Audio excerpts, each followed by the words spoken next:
Okay, so today we're gonna go over a 2,000 points list for Thousand Suns that I think is relatively competitive.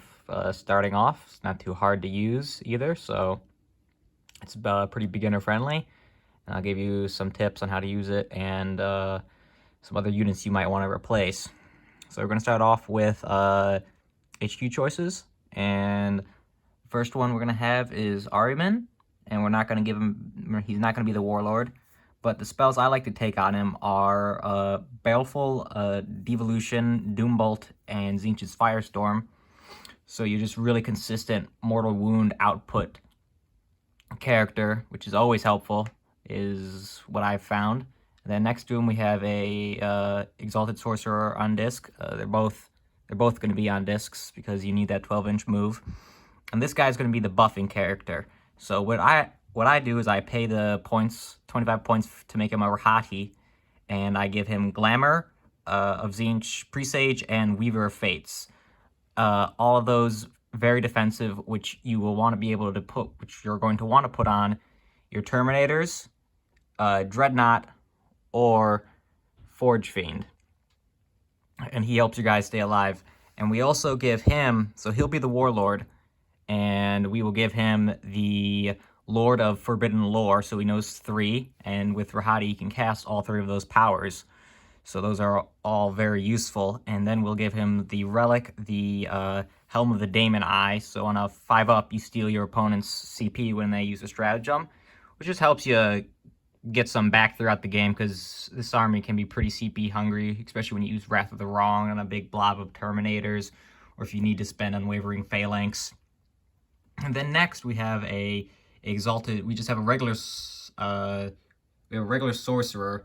He doesn't have anything except you give him the Loyal Thrall Legion Command for 15 points, so that way he knows he can do a psychic action and a regular spell. So he's normally going to be your Psychic Interrogate or Mutilate Landscape character to give you the points. But the other spells you can give him, I go with one that you should always have on least on one of your guys. I have Twist of Fate to turn off invulns.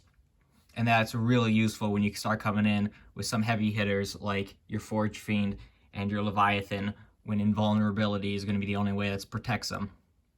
And then next, a really important part of this puzzle is the Infernal Master. And so we are running Cult of Duplicity.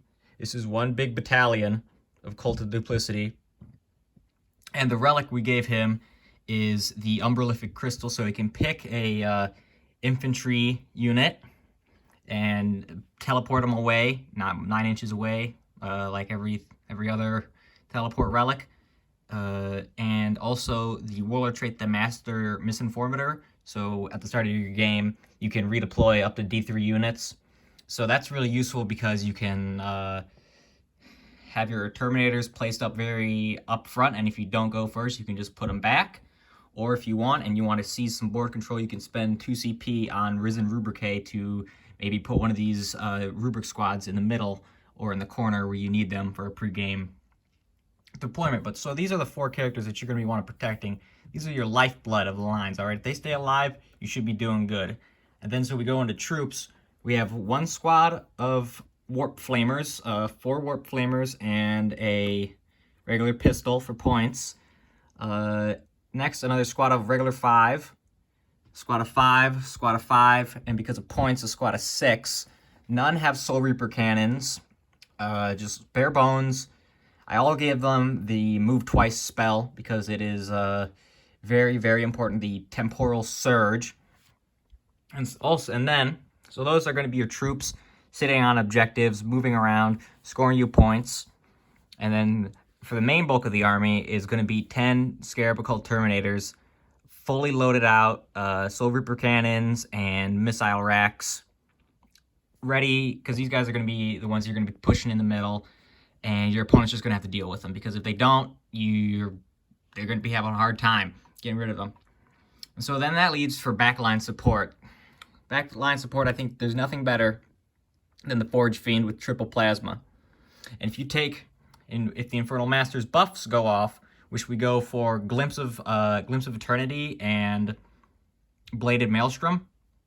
If you get off that +1 strength onto his guns, they go to strength 8, and that's pretty good, because that means you're wounding toughness 7 on 3s and anything toughness 8 on 4s, so really improves it. And what you can also do with this is he's obviously going to be right next to at least one of your sorcerers. You can spend 1 CP on Enscrolled Infusion, Sorcerer's Infusion, to give his guns an extra AP. So that goes to AP 4, flat 3 damage, and you're going to be putting a hurt on just about anything that it can get its hands on. It's tough, and it's got a 5-up invuln. You can buff it up with your buff character, give it +1 to hit, 4-up invuln, -1 to be hit. Very useful. Your opponent's going to have to deal with it. And then also, for things that your opponent's going to deal with, we have a Leviathan Dreadnought with double Volkite, Gravflux, and I went with the drill, and one Seeker Missile for points, but you can spend that somewhere else if you find that you want to take something else. And this guy I found really useful to just throw on an opposite flank of your Terminators, because he doesn't really need much babysitting, because he's tough, he's got 14 wounds, he's got a 5-up invuln, -1 damage. Again, all this can be buffed based on what the situation arises, which is what's so good about these psychic powers, is depending on what you need, you can buff these guys up. We also, lastly, have a Rhino for designated transports, no upgrades, which is just going to have these 2 squads of 5 in them. And these ones, you just send it right in the board or off in a flank and keep them safe, because you're going to need to be in transports now with all the Melta missiles and Tau guns coming in. So how does this list play? This list plans to spread the field on your opponent, get as much real estate as you can, and then bombard them with mortal wounds. When you have all these squads of Rubric Marines all throwing out smites, and your characters being able to do much the same, you have a lot of damage output, and the Forge Fiend will provide you with long-range threats, as opposed to your 24 inches that your bolters will always give, because 24 inches is the threat range of the Thousand Suns, and that's where they thrive the most in battle. So the big plan is you're going to want to deploy you're going to obviously want to hide most of the time, because in case you don't get turn 1, you could die very easily, and you don't need to worry about hiding too much, because we're running Cult of Duplicity, so you remember we have a teleport spell. We can pick up these 10 Terminators and some Rubric Marines with Unprolific Crystal, shove them to the back line where the opponent is weak, and then strike there while you have the Leviathan and the rest of these Rubric Marines pushing up the middle. So for secondaries that I recommend, especially now, you will always take Psychic Interrogation. It's too good not to take. Just goes off on a 4, don't need line of sight, 24 inches, 3 victory points. I would only ever consider not taking it if they had 1 character. Then you would probably want to take Mutilate Landscape, which is always a good one. Very simple. If they have a Psyker, probably go with Wrath of Magnus. But but you gotta be a little careful with that one, because if it's gonna be Eldar, it's gonna be pretty hard to do that, or Grey Knights. So you're gonna want to consider your options very carefully. And another one that will work, because we're gonna be teleporting all over the place with these tough Rubric Marines, is Engage on All Fronts.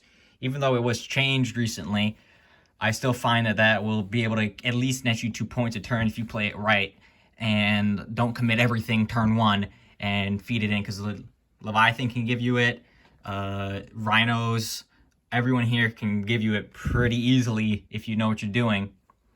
Those are some good ones. And for some situational ones, Stranglehold is also a good one on a 5-objective map, because you have a lot of OPSEC bodies.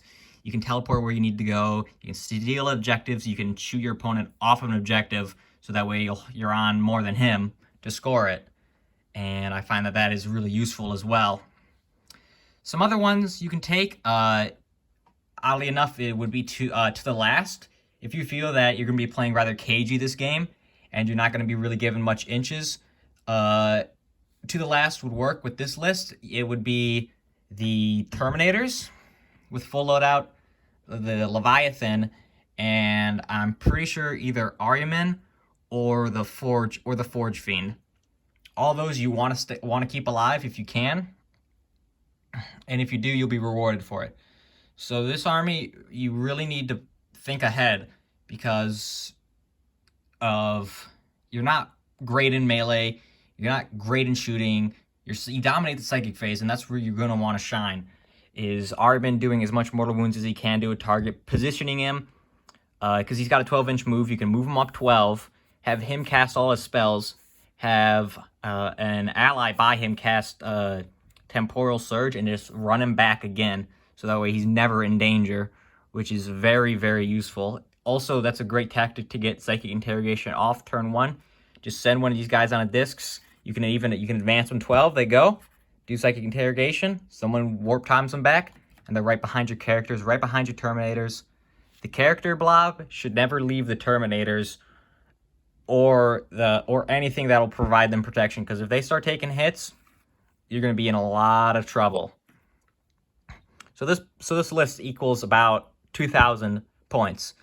And if you wanted to change it, what you could do is, if you want to get more bodies on the field, well, we are running all 5 troop slots filled.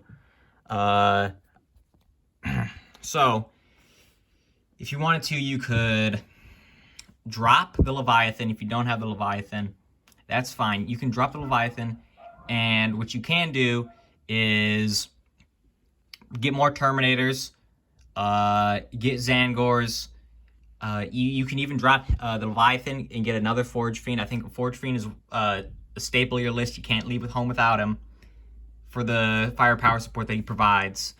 And so once again, Ahriman, damage dealer. Exalted Sorcerer on disc with Rahati and Lord of Forbidden Lore. He's going to be your buff character. He's going to be handing out all the good roll. And all these characters provide rerolls. They all got, these 2 have a 4-up. These 2 don't have a save. That's fine. Infernal Master, +1 strength, and a reroll spell. Very useful. If it doesn't go off, that's fine, because even the +1 strength, if you put that on bolters, that's all of a sudden strength 5 bolters coming in, and that is very, very scary for many targets. You're going to be winning a lot of things on 4s like Custodes, many of the Tau battle suits. That increases your every weapon's strength here, very strong. And then you got the Sorcerer to turn off invulns, very good. Always have them. Squad of 5, squad of 5, squad of 6, squad of 5, squad of 5. Squad of 6 is there just for points reasons. But if you do some tweaking of the list, you'll be able to find maybe a squad of Zangor can fit into here, which is always useful for those OBSEC bodies. Units that I would also recommend is maybe some Chaos Spawn to just run and steal an objective, always good, or some Zangor Enlightened to also run, steal an objective, and then die. All very good choices here.